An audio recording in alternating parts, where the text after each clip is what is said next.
Hi అండి, welcome back to our YouTube channel Lakshmi vlogs 009. అందరూ ఎలా ఉన్నారు? బాగున్నారా? నేనైతే చాలా బాగున్నానండి.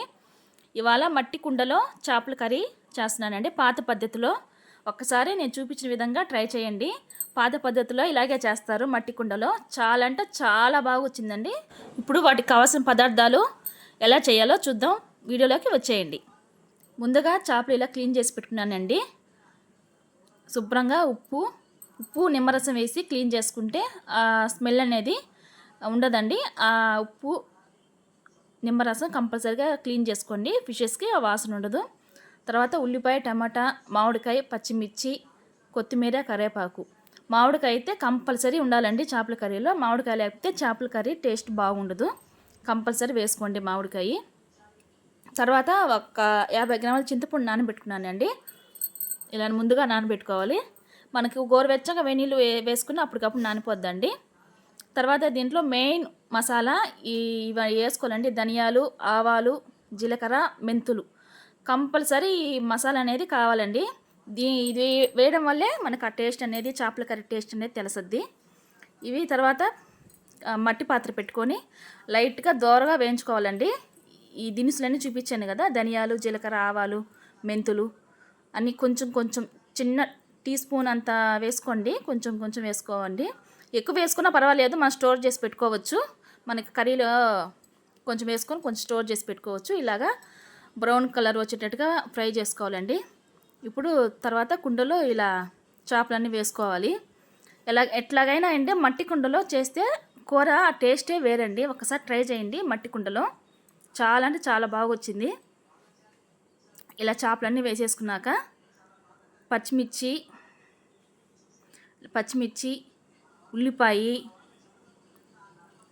టమాటాలు, కొత్తిమీర, కరివేపాకు మొత్తం అన్నీ పచ్చివేనండి. ఏది కూడా నేను ఆయిల్లో ఫ్రై చేయలేదు.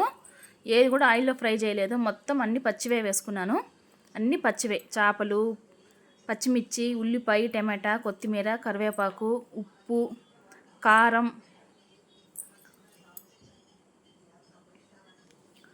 కారం కూడా పచ్చిదేనండి. కారం మన తగినంత వేసుకోండి. చేపల కర్రీలో మనకి కారం ఎక్కువే పడుతుంది. కారం, ఉప్పు, పులుపు ఎక్కువే ఉండాలండి. తర్వాత పసుపు కొంచెం వేసుకోండి. కారం, ఉప్పు, పులుపు, నూనె ఈ 4 కంపల్సరీగా ఉండాలండి. ఎక్కువ ఉండాలి, లేదంటే ఫిష్ కర్రీ బాగుండదు. తర్వాత దీంట్లో చింతపండు అంతా మనం పక్కన కలిపి పెట్టుకొని గుజ్జంతా సపరేట్ చేసి పెట్టుకోవాలి. సపరేట్ చేసుకున్నాక ఆ గుజ్జంతా మనం దీంట్లో పోసేసుకోవాలండి.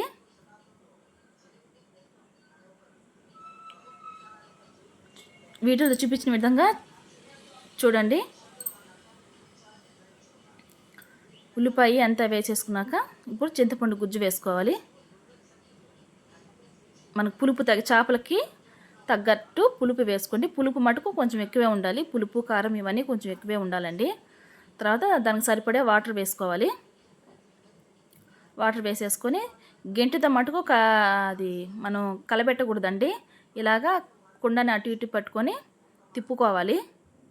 తగినంత వాటర్ వేసేసుకొని ఆయిల్ కూడా వేసేసుకోవాలండి. దీంట్లోనే ఆయిల్ కూడా పచ్చిదేనండి. మొత్తం అన్నీ పచ్చివే అండి. దేంట్లో దంటే ఆయిల్ వేసాను. ఆయిల్ కూడా తగినంత వేసుకొని, కొంచెం ఎక్కువే పడుతుంది, ఎక్కువే వేసుకోండి. ఎక్కువ వేసుకుంటే ఏం కాదు. ఒకసారికి ఇలా ముక్కలు మునిగేటట్టుగా మనం గెంటితో అలా కొంచెం వాటిని లోపలికి ప్రెస్ చేసి ఇంకా మూత పెట్టుకొని ఉడికించుకోవాలండి. చాలా అంటే చాలా బాగా వస్తుంది. అంతేనండి, సింపుల్ అండి. కరెక్ట్గా 10 నిమిషాలు అయిపోద్దండి చేపల కర్రీ ఇలా చేసుకుంటే. చూడండి ఎలా ఉడుకుతుందో. తర్వాత ఆ మసాలా మనం వేయించి పెట్టుకున్నాము కదా ముందు, తర్వాత దాన్ని పౌడర్గా పెట్టుకోవాలి పక్కన. ఇంకా లాస్ట్ మనకు అయిపోయింది కర్రీ, ఇంకా 5 నిమిషాలు దింపేస్తాం అన్నప్పుడు ఈ మసాలా వేసుకోవాలి. ముందుగా వేసుకోకూడదు. ఈ మసాలా వేసుకొని ఒక 5 నిమిషాల తర్వాత మనం స్టవ్ ఆఫ్ చేసుకోవచ్చండి.